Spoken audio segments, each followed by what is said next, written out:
তো এবারে চলো কালী পুজোটাও তোমাদের সাথে একটু শেয়ার করি। এখানে সেরকম বড় বড় মণ্ডপ হয় না, কিন্তু পুজোর আমেজটা বেশ ভালোই থাকে। তাই হাজব্যান্ডের সাথে বেরিয়ে পড়লাম ঠাকুর দেখব বলে। আর এই মণ্ডপটা বলে রাখি, এটা কিন্তু কেতুগ্রাম থানা। ভেতরটা বেশ সুন্দর, তাই না? প্রত্যেক বছরই কিন্তু বেশ ভালো করে, আর এই বছরও কিন্তু বেশ ভালোই করেছে। দেখো কি সুন্দর লাগছে ভেতরটা। ঠাকুরের সাজ এখনও বাকি আছে, তাই পুরোহিত মশাই বললেন যে এখন ফটো নিও না, তাই আর কি দূর থেকেই তোমাদেরকে দেখাচ্ছি। আর এখান থেকে আমরা ঠাকুর দেখে বেরিয়ে পড়লাম। আশেপাশে অনেক কটাই দেখলাম, আর রাস্তার ধারে ধারে অনেক ঠাকুর দেখলাম। সবগুলো আর ক্যামেরার মধ্যে নিইনি, কিছু কিছু নিলাম, সেগুলোই তোমাদের সাথে শেয়ার করছি।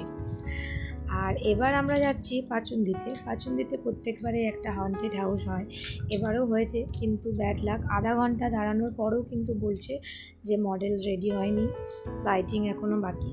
তাই এখানে মায়ের দর্শন করে নিলাম। আর এটা কিন্তু বলে রাখি, এটা কিন্তু কোনো মানে বানানো তৈরি নয়, এটা কিন্তু একটা মা কালীর মন্দির, খুব সুন্দর। দিনের বেলা হলে হয়তো আরও সুন্দরভাবে বুঝতে পারতে, রাত্রেবেলা লাইটে অতটা সুন্দর লাগছে না, কিন্তু মন্দিরটা সত্যি খুব সুন্দর।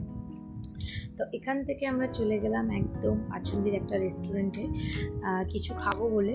আর আমার ছেলে কিন্তু প্রচণ্ড জ্বালাতন করছে, টেবিলের উপরে উঠে বসছে, আমি টেনে নামাচ্ছি। আর এখানে আমরা খেলাম হচ্ছে মোমো, আর আমার ছেলেও কিন্তু একটু একটু খেলো। আর এখান থেকে খেয়ে কিন্তু আমরা বাড়ি চলে গেলাম, কারণ আমাদেরকে আবার রাতে একজনের বাড়িতে নেমন্তন্ন আছে, সেখানে খেতে যেতে হবে, সেই কারণে।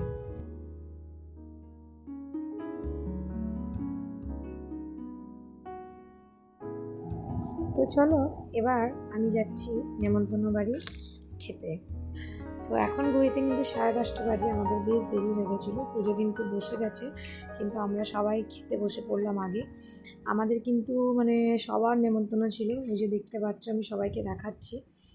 আর কি কি খাওয়া দাওয়া হলো সেটাও আমি তোমাদেরকে দেখাচ্ছি। আর আমার ছেলে কিন্তু সবটা মানে চেয়ে চেয়ে খাচ্ছে, আর না দিলেই কিন্তু ঝামেলা করছে। আর ও দেখো এক্সট্রা কিন্তু একটা চেয়ার নিয়েও বসেছে। খাওয়া দাওয়া বেশ ভালো ছিল, কিন্তু লুচি করেছিল বলে আমার অপছন্দ, কারণ আমি একদম লুচি ভালোবাসি না। বাকি মোটামুটি সব কিছুই ভালো ছিল, লুচিটা বাদ দিয়ে। তো এখান থেকে আমরা খাওয়া দাওয়া শেষ করে প্রায় বাড়ি ফিরলাম 11:30টার সময়, অনেকটাই লেট হয়ে গেছে।